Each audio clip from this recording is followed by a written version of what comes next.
Now, the source text actually doesn't ease us in at all. It just immediately confronts us with a deeply uncomfortable question. I mean, what happens when pain lasts so long that hope just completely disappears? What happens when a faithful, righteous person reaches their absolute breaking point? The story doesn't shy away from this reality. It thrusts us directly into the darkest night of the soul, exploring that incredible, agonizing tension between deep faith and relentless despair. To really grasp Job's mindset here, you have to realize the terrifying speed of his collapse.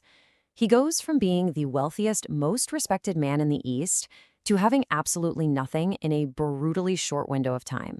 In just hours, his wealth is destroyed, his servants are killed, and then this sudden, unthinkable tragedy of losing all his children. And within a month, his own health is ruined, leaving him covered in painful, festering sores. This rapid-fire trauma, going from a life of incredible blessing to literally sitting in a pile of ashes, is the foundation of his immense despair. And that brings us to a beautifully tragic metaphor from the text. My days are swifter than a weaver's shuttle. The anatomy of Job's despair is fascinating, mostly because it completely distorts his sense of time. On one hand, his nights are agonizingly long. He tosses and turns with insomnia, his skin cracks and festers. Every single hour feels like a lifetime of physical pain. Yet at the exact same time, he feels his overall existence is just rapidly vanishing into nothingness, moving as fast as a wooden shuttle zipping back and forth across a loom. He feels his life is just a breath, soon to be entirely forgotten. So, unable to just stay silent, Job turns all that anguish directly upward toward God. He actually gets a bit sarcastic, asking if he's some sort of dangerous sea monster that requires constant divine surveillance. He feels perpetually targeted. Even when he tries to sleep just to escape the physical pain, the text tells us he's terrified by invading dreams. He is constantly wondering, why on earth is mankind so important that God would examine and test them every single moment? Then enter Bildad. Bildad represents this very rigid, almost clinical view of theology. To him, suffering is always, absolutely always, a direct punishment for sin. It's a neat, tidy, but ultimately flawed equation of divine justice. Job counters this with his actual lived reality. He points out that the innocent frequently experience disaster while the guilty often prosper. Bildad completely fails to understand the messy, unearned reality of Job's suffering, just assuming there must be some hidden sin rather than acknowledging the complex nature of what's actually happening. Look, we've all had friends who offer terrible advice at the worst possible times, right? Well, Bildad is literally the ultimate example of this. He actually rebukes Job, dismissing his agonizing cries as a strong wind. Basically, he's calling Job's profound grief nothing more than hot air. Bildad leans heavily on the supposed wisdom of previous generations, arguing that the confidence of wicked people is as fragile as a spider's web. It simply won't hold him up when trouble hits. And his totally tone-deaf solution, he insists God will restore everything if Job would just admit his wrongdoing and repent. But here is where the narrative takes a really compelling turn. Job actually agrees with his friend about God's immense greatness. As the text outlines, Job knows full well that God is infinitely powerful. He moves mountains, shakes the earth, commands the sun, and creates the constellations. God's wisdom is completely beyond human measure. But recognizing that absolute sovereignty doesn't bring Job any comfort. Instead, it actually deepens his feeling of utter, overwhelming helplessness. So the crucial point we really need to understand is this massive power imbalance. How can a human being prove his innocence before God? Job realizes that God is so infinitely vast and powerful that even if Job were completely innocent, which, remember, the text establishes he is, he could never successfully argue his case. He feels so overpowered that he believes if he even tried to defend himself, his own stumbling words would just end up condemning him before the Almighty. It's this suffocating feeling of total inescapable entrapment. Feeling totally boxed in, Job introduces what is honestly one of the most remarkable concepts in the entire Old Testament. He knows he can't casually debate the Almighty in some cosmic courtroom, so he cries out for a mediator. He wants someone to stand in the gap, understand both sides, and bring reconciliation and peace. Job is just desperate for an advocate who can bridge that infinite, terrifying space between humanity and the divine. It's absolutely fascinating to step back and realize what's happening right here in the narrative. Now, Job couldn't possibly see the full picture from his pile of ashes, but his desperate plea for a mediator represents a deep longing that points directly to a future savior. According to the text, this specific cry for an advocate actually foreshadowed humanity's need for Jesus Christ centuries later. Job simply knew, on a deep, profound level, that he needed someone to bridge the impossible divide between a broken human and a sovereign God. But you know that theological high ground? It quickly gives way right back to his immediate physical agony. Job appeals to God as his creator. He remembers the incredibly intimate steps of his creation, how God carefully shaped him like clay, clothed him with skin, knit him together with bones and muscles, and gave him life and protection. Job is laying out this beautiful sequence to ask a highly logical yet agonizing question. If you made me with such incredibly detailed care, why are you now bent on destroying me? This is where the narrative arc just plunges into its absolute darkest depths. Wave after wave of this unexplained affliction crashes over Job until his shame overwhelms him. His strength is totally gone, and his hope just fades out. He is forced to scream this haunting question into the void. Why did you bring me out of the womb? He demands to know what the charges are against him. He feels completely surrounded, realizing that whether he's innocent or guilty, the horrific suffering just continues all the same. When we strip away all the beautiful, poetic language, we're left staring at a really stark, heavy reality. Job simply wishes he had never been born. His physical and emotional pain is so blindingly intense that mere existence feels completely unbearable. He imagines going straight from the wound to the grave, desiring the dark shadow of death simply because it represents a place where his earthly suffering would finally come to an end. It's just a raw, profound expression of human despair. So, what are we supposed to do with all this? Well, the text leaves us with some absolutely vital lessons from the ashes. It completely shatters this simplistic idea that doing good always equals immediate earthly blessing. First, faithful believers do indeed experience deep suffering. Second, God welcomes honest, agonizing questions. Job didn't hide his pain, he poured it out. Third, human wisdom, like Bildad's rigid little formulas, is often tragically incomplete. And finally, the text emphasizes that humanity inherently requires a divine mediator. But here, I think, is the most striking takeaway from the entire explainer. True faith isn't defined here as the absence of questions or the absence of pain. Actually, true faith is seeking God when the answers haven't come. Think about it. Job is sitting there in the ashes, covered in sores, completely unaware of the larger spiritual battle happening behind the scenes. He has literally zero context for his suffering. Yet, even in his absolute darkest moment, he never stops speaking to God. That is the incredible resilience of true faith. Because, let's be honest, it is incredibly easy to trust when the formula works and life is going great. But Job's story leaves us with this really provocative, kind of haunting question to ponder. If you were stripped of absolutely everything, sitting in the ashes with no explanation in sight, could your faith survive the silence? Putting yourself directly in Job's shoes. Imagine suffering the unimaginable loss of your family, your wealth, your health, even your reputation, the whole shebang. And now imagine that instead of receiving comfort or a shoulder to cry on, your closest friends sit right across from you and repeatedly accuse you of hidden sin. They're actually blaming you for your own tragedy. That is the deeply painful, completely isolating reality Job is facing as we pick up this narrative. Brilliantly illustrates the clash we're seeing.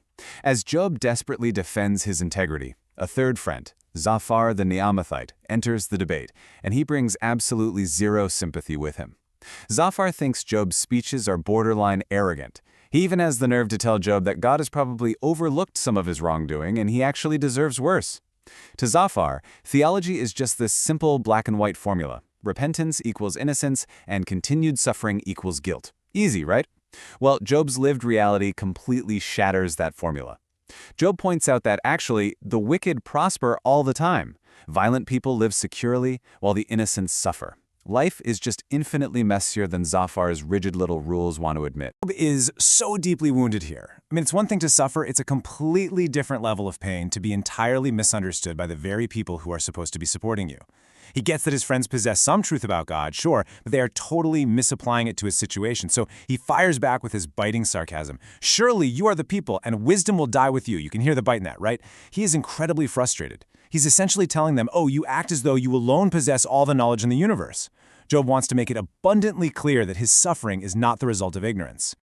To prove he gets it perfectly well, Job launches into this majestic description of God's sovereignty. He rattles off the domains. God tears down kingdoms, controls the rain and the drought, raises up nations and destroys them, humbles kings and removes rulers. Every single breath humanity takes belongs to him. See, Job's theology isn't lacking at all. He deeply, truly understands God's overwhelming power. His agonizing struggle isn't about denying God's greatness, it's about trying to reconcile why a God this powerful allows innocent suffering. Entirely exhausted by this constant circular debate, Job makes a terrifyingly bold declaration. He is taking his case straight to the top. He dismisses his friends completely, calling them worthless physicians. And hit the nail on the head there, because they're trying to heal a wound they don't even understand, offering cold judgment instead of warm compassion. Job basically says he wishes they would just shut up and remain silent so he can stand before the Almighty himself to defend his integrity. And as he prepares to face God, Job delivers what is arguably the philosophical climax of this explainer. Though he slay me, yet will I hope in him. Let the sheer weight of that sink in for a second. Even if God's judgment leads to his literal death, Job refuses to abandon him. His questions are real, his physical pain is excruciating, but his faith remains absolutely rock solid. But as we all know, faith doesn't just magically erase despair. Crying out to God, Job feels like a dry leaf just blowing in the wind. He slows down and reflects on the bleak frailty of human life. We're born into trouble, we bloom briefly, like a fragile flower, and then we simply fade like a shadow into death. To Job, right now, life is short, death is incredibly certain, and he honestly just longs for his difficult service on earth to be over. What's really interesting here is that right in the middle of this suffocating darkness, Job suddenly grasps at this stunning glimpse of hope. And he does it by looking at nature. He observes that a tree cut down can actually sprout again. Even a dead-looking old stump can produce new, vibrant life when it's simply touched by water. And this observation sparks a massive question in his mind. If a tree can regenerate, what about a human being? When a person dies, could they actually live again? This thought kind of lingers, and we get this beautiful definition of early resurrection hope. Job starts imagining a future where God remembers him, where God actually calls him out of the grave, and Job answers. A future where God no longer keeps a tally of his sins, but actually restores his life beyond death itself. This is literally one of the Bible's earliest hints at the promise of resurrection, a brief, shining vision of restoration right in the midst of utter tragedy. Man, as quickly as that hope comes, the darkness rolls right back in. Job's hope fades, and he compares human life to mountains slowly eroding from water over time. And right on cue, Eliphaz speaks up for the second time. Rather than showing any sort of compassion, Eliphaz doubles down. He claims Job's complaints are actively undermining reverence for God. Eliphaz argues that true wisdom belongs to the ancient traditions, strongly implying Job has just become proud and arrogant. To Eliphaz, no person is truly righteous, and Job's immense suffering? Well, that's all the evidence anyone needs of a hidden rebellion against God. Eliphaz then lays out the inevitable fate of the wicked in these vivid, terrifying steps. 1, they are surrounded by fear. 2, their wealth vanishes. 3, their family perishes. And 4, their life ends in destruction. I want you to pause and notice how unbelievably cruel this argument actually is. Eliphaz is vividly describing Job's exact, tragic circumstances, the loss of his wealth, the death of his children, and he's using it to implicitly label his friend as a wicked. This builds, because as these chapters wrap up, the divide between Job and his friends is just totally irreconcilable. They're looking at the exact same situation, but seeing two completely different worlds. Look at this stark contrast. The friends see a sinner receiving judgment. Job sees a mystery he absolutely cannot understand. The friends see rigid theological rules that must be applied without exception. Job sees the painful, messy reality of life where, yeah, sometimes the innocent do suffer. The answers haven't come, the suffering hasn't ended, and the accusations, they're only getting louder. So the absolutely crucial point to take away from all this is in the middle of this pitch-black darkness, Job refuses to let go of God. His faith is severely battered. His heart is completely broken into a million pieces, his questions are echoing into what feels like a total void. But he persists. He keeps seeking the Lord, honestly long after most of us would have just thrown in the towel. And it's exactly this persistence that is setting the stage for his ultimate earth-shattering encounter with the Almighty. Which leaves us with a pretty heavy question to reflect on today. Job sat in the ashes, completely misunderstood and hurting, yet he held on to a God he couldn't currently comprehend. So, When faced with unexplainable suffering in your own life, how do you handle the mystery? Welcome to The Explainer. Today we're exploring one of the absolute most profound turning points in ancient history. It's found in what a lot of scholars actually think is the oldest written book of the Bible, predating even Genesis. I mean, just imagine being stripped of literally everything. Your family, your health, your wealth, your entire reputation, just gone. You're sitting in the literal ashes of your former life. That's the devastating, somber reality Job is facing. This relentless suffering has pushed him to the absolute brink, breaking his body and just completely shattering his heart. But right here, right in the middle of his darkest night, something truly incredible happens. Okay, let's dive into this. What do you actually do when the people who are supposed to comfort you just end up making your pain worse? When your friends turn into your harshest accusers, when hope seems utterly lost, and honestly, when even God appears distant. Today, we're plunging straight into the depths of Job's sudden physical and social ruin. We really want to understand how a person survives when every single support structure just collapses under a turbulent, stormy sky. All of you. I mean, wow. Instead of receiving compassion, he's getting sharp criticism. His friends have actively chosen to become harsh prosecutors rather than offering the empathy he just desperately needs right now. Job actually points out that, hey, if the roles were reversed, he could easily shake his head and offer clever speeches against them too, but he wouldn't do that. He'd encourage them. But his friends, yeah, they've taken a much, much darker path. And this brilliantly illustrates the massive theological disconnect happening in this story. On one hand, you've got Job's friends operating on the strict, unbreakable assumption. If you're suffering this badly, well, you must have committed some terrible hidden sin. It's like a math equation for them. But in reality, the heavenly reality, this is a profound test of faith. Job isn't suffering because he's wicked. He's suffering because God has allowed his faith to be tested. But his friends, they just can't see past their own rigid little formulas. Two of these friends in particular, Bildad and Zophar, they just launched these relentless, terrifying attacks on Job's character. Bildad vividly describes the fate of wicked people, how their wealth vanishes, fear constantly follows them around, disease consumes them, and ultimately their names are forgotten from the earth forever. Then Zophar aggressively chimes in, basically saying that while evil might taste sweet for a minute, God's sudden judgment always catches up, obliterating houses and bringing consuming darkness. They are totally incorrectly painting Job as a wicked man destined for total destruction, and they're using his crumbling life as their absolute proof. The result of all these accusations is complete, absolute earthly isolation. I mean, really think about the sheer scale of Job's abandonment here. His wealth? Gone. His children? Gone. His health is ruined. He actually describes himself as nothing but skin and bones. But it goes even further than that. His relatives have withdrawn, his servants completely ignore him, and even his own wife recoils from him. In his community, the same people who once respected him now openly mock him in the streets. He is entirely 100% alone. In what is arguably one of the most emotional and heart-wrenching moments in the entire text, Job just breaks down. He pleads with his accusers, "Have pity on me, my friends. Have pity." It is this desperate, agonizing cry for basic human mercy. He's begging for just a shred of compassion from the people who know him best. But that compassion? Yeah, it never comes. The silence in response to his plea is just deafening. Right here at absolute rock bottom, when every earthly relationship is broken and the pain is literally unbearable, something shifts. The despair breaks, and Job suddenly looks upward. In a radical, shocking shift of perspective, Job declares, "Even now my witness is in heaven." Just feel the power of that statement. Like a beam of light breaking through a dark storm, Job stops looking around at his earthly accusers and searches the cosmos. He realizes that, hey, even if everyone on earth has turned against him, there's someone in the heavens who understands the actual truth. Basically, he's looking for a heavenly defense attorney. What Job is searching for is a heavenly advocate, someone who knows the truth of his innocence and is able to step up and plead his case directly before God. This is fascinating, by the way, because it's one of the very earliest hints in all of Scripture of a heavenly mediator. Now, Job doesn't have some massive theological textbook to explain exactly who this is, but this core belief that someone on high sees his true heart, it becomes his absolute lifeline in the middle of all this suffering.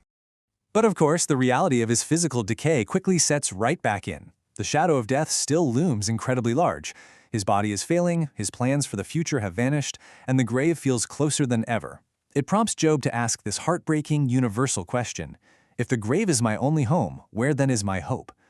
Think about it. When your life is slipping away and all earthly hope disappears, where can you possibly find an anchor? Let's move forward and see how this builds into the most awe-inspiring moment of the text. We've walked through the dark valley of Job's isolation together, and now we're about to witness the emotional and spiritual climax of the entire narrative. Job wishes his words could be permanently recorded, like engraved in stone forever. And then he drops this massive, defiant declaration of faith. I know that my Redeemer lives. This is it. This is the ultimate turning point of the entire story.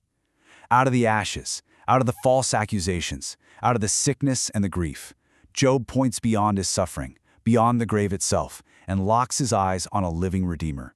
Now, what's really interesting about this specific moment is the context of the quote, and that in the end he will stand upon the earth. Job speaks these triumphant, trusting words while his physical circumstances are still totally horrific. Nothing has improved. He isn't healed yet, his wealth isn't back, yet he expresses total confidence that after death, even though his body might decay, he will somehow stand before his Creator. He grasps the hope of redemption without even having the full picture of the future. For Christians looking back at this ancient text, Job's incredible hope reaches forward thousands of years through time. It points directly to Jesus Christ. Christians see this living Redeemer as the one who actively redeems humanity, the one who conquered death itself, and the one who will one day return to stand upon the earth. So Job's ancient cry becomes one of the brightest, most prophetic lights in the entire book. So the crucial point here is this: faith does not require perfect understanding. Job's friends thought they understood everything, right? They had God in a neat little box of rules, but they lacked all mercy and compassion. Job, on the other hand, didn't understand why he was suffering. The answers were completely absent. But he teaches us that we can firmly continue trusting our living Redeemer even when we're just sitting in the dark, waiting for the light to break through. Which leaves us with this final thought. Just like a boundless morning sky, Job absolutely refused to abandon hope in the middle of his storm. When your hope survives the absolute darkest night, dawn cannot be far away. So, what new dawn awaits you? Someone who operates dishonestly, yet they grow wealthy, they live this super comfortable life, and they seemingly just dodge justice entirely. All while faithful, honest people are out there enduring unimaginable pain. Well, that is the exact dilemma Job was wrestling with. It's a jarring reality, right? It just completely shatters our internal sense of fairness. So check out the core debate going on here. On one hand, you've got this overly simple formula being pushed by Job's friends. They're representing the rigid dogma of the ancient world, which basically says, hey, if you're suffering, you must have committed some secret sin. End of story. But then on the flip side, we have Job's reality. He looks around the world, does his own deep dive, and observes something completely different. He sees corrupt people living long lives, their houses are totally safe, their businesses are booming, and their kids are happy. They openly reject their creator, yet they're thriving. And Job flat out refuses to ignore that reality just to play along with his friend's comfortable little narrative. As Job is pushing back against these guys, he drops this really profound, kind of sobering truth about human destiny. Think about it. Whether you're righteous or totally corrupt, whether you die incredibly wealthy or in absolute bitter poverty, every single person has one ultimate destination. We all end up in the exact same grave. Death is the ultimate equalizer, and it comes for everybody. And that reality pushes Job to ask a much bigger question. If earthly wealth and comfort are supposed to be the absolute proof that you're a good person, then why do so many awful people seem incredibly successful right up until the very end? Spoiler alert, his friends have literally zero answers for this. Since he can't actually refute Job's rock-solid logic, one of the friends, Eliphaz, decides to completely change his tactics. It's actually kind of wild to watch. He starts acting like a desperate prosecutor who knows he's losing the case. He figures, well, if I can't find any real evidence of Job sinning, I'll just make it up. So he starts fabricating these highly specific, wild crimes. First, he accuses Job of exploiting and stripping the poor, claiming he took security from his own relatives for absolutely no reason. It is a total, baseless character assassination.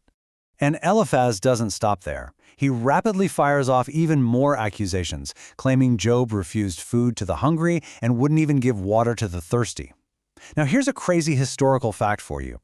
In Job's culture, denying hospitality was practically considered a capital offense. Yet historically, Job was actually famous for being the absolute most generous man in the East. So Eliphaz is just swinging wildly in the dark here. To cap off this totally fabricated list, Eliphaz accuses Job of oppressing widows and completely ignoring orphans. So, what's the crucial takeaway here? Eliphaz is giving us a perfect, real-time illustration of the extreme danger of false judgment. See, when you start with a rigid, predetermined conclusion, like assuming Job's suffering absolutely has to equal guilt, you're going to inevitably distort the facts. Or worse, you'll just invent evidence out of thin air just to protect your comfortable worldview. After throwing all these shocking, totally baseless accusations around, Eliphaz offers this little nugget of advice. Submit to God and be at peace. Now, right on the surface, that sounds like fantastic, universally sound advice, right? Return to the Almighty, listen to His instruction. But guys, context is literally everything. In this specific situation, that advice is completely inaccurate, and honestly, it's deeply toxic. Why? Because he's directing it at the wrong guy. It assumes there's hidden guilt where there is absolutely none. Job isn't suffering because he's secretly wicked. So when you apply a technically true statement to a completely false premise, you just end up doing a whole lot more damage. Gears away from the harsh accusations of those friends, Job begins this incredibly desperate directional search for justice. And the greatest agony for him at this point isn't even the physical pain anymore, it's the silence. He looks toward the sunrise, looking to the east, just desperately seeking an audience with God. But he's met with absolute, total silence. God's just not there. So he turns around, he looks toward the sunset, out to the west, and still, he cannot find him. It's like the hidden God is completely evading Job's human understanding. Literally, no matter how hard he searches, the doors to the divine courtroom just remain firmly locked. Finally, he checks the north and the south, and God remains totally unseen. I think we can all connect pretty deeply with this feeling, right? It beautifully bridges this ancient literature straight to modern psychology. It perfectly captures that universal human struggle of feeling like heaven has gone completely silent right in the middle of our deepest pain and confusion. Job wants answers so badly, but all he's getting back is his own echo. And this brings us right to the emotional climax of our explainer today. Right smack in the middle of all this agonizing uncertainty, Job makes one of the most remarkable declarations of resilience you'll find in ancient history. He says, "When He has tested me, I will come forth as gold." Think about how powerful that is. Even though Job can't physically see the judge, he holds on to this deep trust that this fiery trial is refining him. He believes it's accomplishing something way beyond what his current human perspective can grasp. From that incredibly personal realization, Job decides to zoom out. In chapter 24, he takes a much wider, macro view of the world. He starts looking at societal injustice as a whole, and what does he see? Well, on one side, the vulnerable are just getting crushed. The poor are being exploited, widows are mistreated, orphans are robbed, and the everyday workers are laboring from dawn to dusk, but still going hungry. Meanwhile, on the other side, you've got criminals operating with immense, undeniable success. Thieves are stealing, murderers are killing, and people are getting away with terrible things under the cover of darkness. Job is validating something we all see and feel today, that frustrating reality where divine justice just often seems inexplicably delayed. Right about at this point, another friend, a guy named Bildad, speaks up for one final time. Bildad immediately points up to the cosmos, and he correctly argues that God's power is totally unmatched. His authority is absolute, and compared to God's pure holiness, even the moon and the stars look dim. He asks, how can any mortal claim to be righteous? But here's the thing, Bildad completely misses the point. Two things can actually be true at the exact same time. Bildad is perfectly theologically correct about the cosmic scale of things, but he is utterly wrong in how he practically applies it to Job's life. Job isn't claiming cosmic perfection. He's just stating the grounded reality that his current, intense suffering isn't some direct punishment for a secret, hidden sin. Okay, so let's pull this all together. What are our key, research-backed takeaways from this ancient text? Well, first off, life is undeniably complex. It just cannot be reduced to a simple karmic formula where good behavior immediately equals financial prosperity. Second, even though earthly justice feels delayed a lot of the time, the success of the wicked is really only temporary. Third, the text heavily insists that a sovereign God sees absolutely every single hidden injustice. Seriously, no sin escapes his notice, even when heaven feels completely silent to us. And finally, human wisdom consistently falls way short of understanding the divine timeline. We just don't have the whole picture. And honestly, that leaves us right back where Job was, sitting in the waiting. The debate has reached a total stalemate, the mystery is still unresolved, and the God that Job is so desperately searching for hasn't actually spoken yet. So I want to leave you with this final, provocative thought to really ponder. When life doesn't fit neatly into your formulas, and the answers you desperately, desperately want just aren't coming, will you trust the mystery, even in the silence? Thanks so much for joining me for this explainer, and I'll catch you next time. Thanks for watching. Stay blessed and don't forget to share this video with everyone.